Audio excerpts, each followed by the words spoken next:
नमस्कार दोस्तों, मैं उदयवंत सिंह। अगर आप देख रहे हैं नैसम तनुज, आज हमारे साथ बहुजन समाज पार्टी ने टिकट घोषित कर दिया है कि यहाँ पर वो शख्सियत मौजूद है हमारे साथ जिनका नाम है रमेश चंद गर्ग जी, जो बिजनेसमैन हैं और लंबे समय से युवाओं को रोज़गार और तमाम चीज़ों पर अपने फैक्ट्री के माध्यम से लोगों को रोज़गार देते हैं। तो इनसे पूछना चाहते हैं, अब की बार किस तरह की तैयारी रहेंगी आपके क्षेत्र में सर?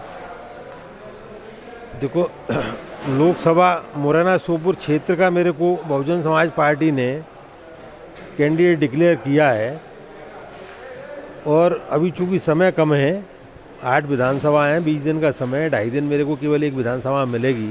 पर मैं बहुजन समाज पार्टी के कार्यकर्ता और अपनी टीम के साथ में मेरा प्रयास होगा कि हर विधानसभा क्षेत्र के प्रत्येक वोटर के पास जाकर के मैं एक बार अपनी बात रखूं और उसके साथ साथ में जो है और भी जो चुनाव की सारी तैयारियां होती हैं उसके लिए भी हम लोग टीम तैयार करके और उस क्षेत्र में आगे बढ़ रहे हैं। अब की बार जो भारतीय जनता पार्टी के नेता हैं वो बताते हैं कि बीजेपी 400 के पार, इस पर क्या कहेंगे?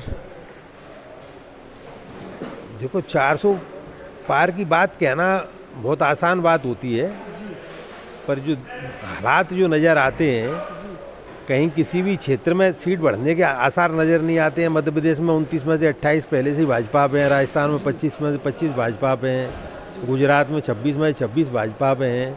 तो कहीं से कहीं तक भी कोई सीट बढ़ने के आसार तो नज़र आते नहीं हैं। और फिर हम लोग तो जो राजनीति कर रहे हैं वो अपने क्षेत्र की राजनीति कर रहे हैं, हमारा ध्यान देश की राजनीति की तरफ नहीं है।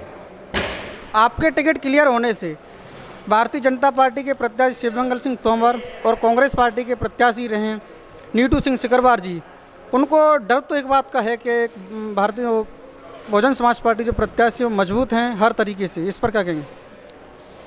देखिए, मैं जो है 25 साल से राजनीति में अपनी सहभागिता तो रखता हूँ, पर ये चुनाव में पहली बार लड़ रहा हूँ। मेरी जो छवि है वो सब जनता के सामने है।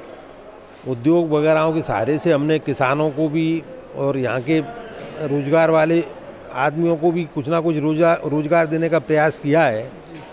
भविष्य में भी हमारा जो विचार है वो यहाँ के जो बेरोजगार युवा हैं उनके लिए रोजगार की व्यवस्था करना, बाहर से बड़े बड़े उद्योग ला करके यहाँ पर स्थापित कराना, शहर का विकास करना, सरकार की जो नीति जो गरीब जनता के लिए जो योजना है उनका जो है जगह जगह पर अपने कार्यालय खुलवा करके वहाँ की गरीब जनता को उन योजनाओं का लाभ दिलवाना और जो भी छोटे मोटे विकास हैं उसको विकास की तरफ मेरा पूरा ध्यान है, पूरा फोकस है और उसी को लेकर के ही मैं चुनाव लड़ रहा हूँ। इसलिए मुझे विश्वास है कि मेरी बात को जनता समझेगी और हमारे कोरे वादे नहीं होंगे, जो हम वायदे करेंगे उनको पूरा भी करेंगे। पिछड़ा वर्ग जो बहुत बड़ा तबका है तो उसमें वोटर बोलते हैं कि अब की बार भाजपा कांग्रेस में जाने वाले हैं, तो उसको किस तरीके से आप रोकेंगे अब की बार? देखो, जो भी तबका है उन्होंने जो नेता अभी तक रहे हुए हैं, ये दोनों नेता भी जो चुनाव लड़ रहे हैं, पहले चुनाव लड़ भी चुके हैं, विधायक रह भी चुके हैं, उनके कार्य को भी जनता ने देखा है, हमारे बारे में भी जनता को पूरी समझ है। तो इसलिए मेरे को तो लगता है कि एक बार यहाँ की जो जनता है इस क्षेत्र की, वो हमको एक बार मौका अवश्य देगी। दलित वर्ग भी कहीं जाते हैं क्षेत्र में, लोकल क्षेत्र में, तो वहाँ पर भी वोटर कहता है कि अब की बार थोड़ा कांग्रेस को देख लीजिए, इस पर क्या उसको किस तरीके से आप रोकेंगे? क्या प्लानिंग रहेगी रोकने के लिए? देखो, हमारा फोकस तो उसी वर्ग के ऊपर ज़्यादा रहेगा, उन लोगों को समझाने का प्रयास करेंगे और हमारा तो जो है एक्चुअल में उन लोगों के विकास की तरफ ही ज़्यादा ध्यान रहेगा। तो इसलिए जो है मैं समझता हूँ कि शायद उनकी समझ में हमारी बात आएगी। 20 दिन समय मिला है, 8 विधानसभा में, किस तरीके से मैनेज करें? क्या तैयारी रहेगी, कितना मैनेजमेंट रहेगा, क्या रहेगी रणनीति आपकी? मेरा प्रयास ये रहेगा कि मैं 8 विधानसभाओं के प्रत्येक वोटर के सामने एक बार जाऊं और अपनी बात रखूं। ये मेरा भरपूर प्रयास रहेगा। बाकी की तो फिर पार्टी के कार्यकर्ता हैं, हमारी भी टीम है, बाकी के कामों को ये लोग संभालेंगे।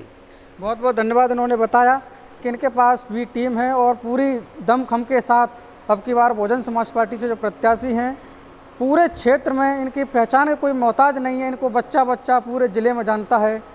ये देश के और प्रदेश में युवाओं को रोज़गार की बात करते हैं, देश में पर्यटक बनाएंगे और इस देश में मुरैना ज़िले में ऐसा बनाएंगे यहाँ पर जो लोगों को रोज़गार के लिए अन्य स्टेटों में जाना पड़ता है, अन्य राज्यों में दल बदल कर जाना पड़ता है, वहाँ पर जाते हैं। पर लेकिन जिनके सांसद बनने के बाद यहाँ की जनता, यहाँ के लोग कहीं अन्य रोज़गार के लिए जाना नहीं पड़ेगा, यहीं पर रोज़गार होंगे, यहाँ पर बिजनेस धंधे उद्योग लगेंगे और इनका सपना है कि यहाँ पर बहुजन समाज पार्टी के सांसद बनकर के लोगों को न्याय किया जाएगा। किसी प्रकार की गुंडागर्दी, किसी प्रकार का कोई माहौल, ऐसी अराजकता का माहौल नहीं होगा, सबको शांति होगी।